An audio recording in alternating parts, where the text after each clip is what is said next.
حضرت والا قدس اللہ تعالیٰ سرہ نے ایک اس بات پر کہ فاتقوا اللہ ما استطعتم، جتنی طاقت ہے اس پر عمل شروع کر دو اپنی طاقت کے مطابق۔ واقعہ لکھا ہے حضرت مولانا مظفر حسین صاحب کاندھلوی رحمۃ اللہ علیہ کا، جو بڑے درجے کے اولیاء اللہ میں سے تھے، عجیب و غریب بزرگ تھے، عجیب حالات ہیں ان کے، اللہ تعالیٰ ان کے درجات بلند فرمائے۔ ایک مرتبہ اپنے کسی ساتھی کے ساتھ سفر پہ جا رہے تھے، پیدل دہلی جا رہے تھے، تو راستے میں ایک بستی سے گزر ہوا، تو وہاں ایک چھوٹی سی مسجد تھی، جا کے دیکھا تو مسجد ویران پڑی ہوئی ہے، کوئی آدمی دیکھ بھال کرنے والا نہیں، گرد و غبار سے اٹی ہوئی ہے۔ حضرت نے جا کر اس پہ جھاڑو دی، مغرب کا وقت ہونے والا تھا، صفائی کی، اذان دی مگر بستی میں سے کوئی شخص نماز کے لیے نہیں آیا۔ تو حضرت کو بڑا دکھ ہوا کہ مسلمان یہاں آباد ہیں اور نماز کے لیے کوئی نہیں آیا۔ تو نماز کے بعد وہاں بستی والوں کے پاس، مسلمانوں کے پاس گئے کہ بھائی آپ لوگ مسلمان ہو، لا الہ الا اللہ محمد رسول اللہ پڑھتے ہو، یہ مسجد آپ کی ویران پڑی ہوئی ہے، نماز کو آنا چاہیے، آپ لوگ نماز کے لیے کیوں نہیں آتے؟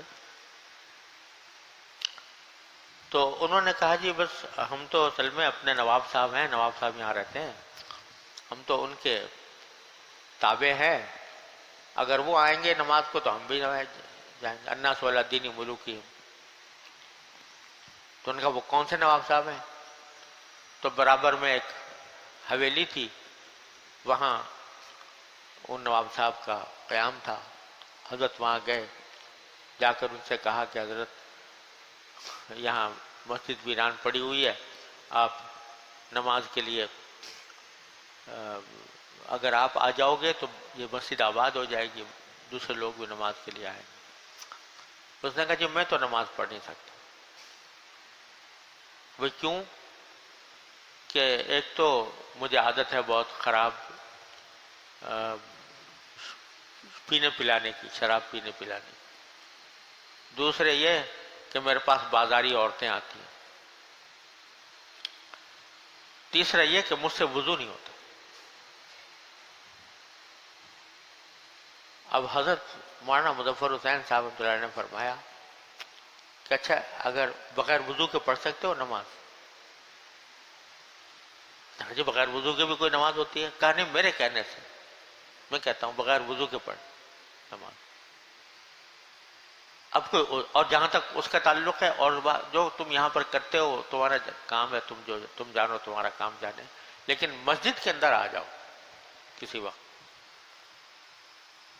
اور بغیر وضو کے آ جاؤ۔ اب اس کے پاس کوئی عذر نہ رہا، اس نے کہا اچھا ٹھیک ہے میں کل ظہر کی نماز کو جاؤں۔ یہ حضرت نے فرمایا، آ کے اسی مسجد میں 2 رکعتیں پڑھی اور پھر اللہ تعالیٰ کی بارگاہ میں سجدہ کر کے خوب روئے، اور یہ دعا کی کہ یا اللہ یہاں تک تو میں نے کھڑا کر دیا، اب اس کو مسجد میں لانا اور نماز پڑھوانا وہ آپ کا کام، وضو کروانا، نماز پڑھوانا۔ اللہ تعالیٰ کا کرنا ایسا ہوا، جب اگلے دن ظہر کا وقت ہوا تو وہ نواب صاحب کو یاد آیا کہ میں نے وعدہ کیا تھا کہ میں نماز مسجد میں جا کے پڑھوں گا، تو ارادہ کیا کہ چلا جاؤں، مگر اس وقت دل نے کہا کہ اگرچہ مولانا نے کہہ دیا تھا کہ بغیر وضو کے بھی پڑھ لو، مگر آج تو پہلی بار جا رہے ہو، آج تو وضو ہی نہیں غسل کر کے جاؤ۔ تو غسل کیا اور غسل کر کے مسجد پہنچا۔ مسجد پہنچنے کے بعد حالت تبدیل ہو گئی، دل کی دنیا بدل گئی۔ وہ ساری خرافات جو کیا کرتے تھے ان کی نفرت پیدا ہو گئی، نماز کا پابند ہو گیا، مسجد آباد ہو گئی۔ ایک چھوٹا سا عمل اب یہ کوئی یہ نہ سمجھے کہ بغیر وضو کے اجازت دے دی، بغیر وضو کی اجازت دی، مگر ساتھ میں اللہ تعالیٰ سے کے سامنے روئے بھی کہ اس کو توفیق ملے. توفیق ملی، بغیر وضو کے ایک نماز نہیں ہوئی، لیکن چھوٹا سا عمل ہے، اس نے زندگی میں انقلاب برپا کر دیا. تو بھائی اللہ تبارک و تعالیٰ اپنے رحمت سے ہمیں توفیق عطا فرمائے. نیک اعمال، جس نیک عمل کا جس وقت موقع آ جائے اور اس کا امکان احتمال ہو، اس کو چھوڑے نہیں، اس کو غنیمت سمجھ کے کر گزرے. لا تحقرن من المعروف شیئا، کسی بھی نیکی کو حقیر سمجھ کر نہ چھوڑو. یہ ہے وابتغوا الیہ الوسیلہ، اللہ تعالیٰ تک پہنچنے کا وسیلہ اور تقوی تک پہنچنے کا وسیلہ یہ ہے کہ جو استطاعت کے کام ہیں وہ شروع کر دو. اللہ تبارک و تعالیٰ پھر اسی میں برکت عطا فرمائیں گے. ایک آدمی ہے، وہ میں کہتا ہوں کہ 5 وقت کی جماعت بے نمازی ہے، لیکن وہ 5 وقت کی نماز نہیں پڑھ سکتا، لیکن 2 وقت کی شروع کر دے.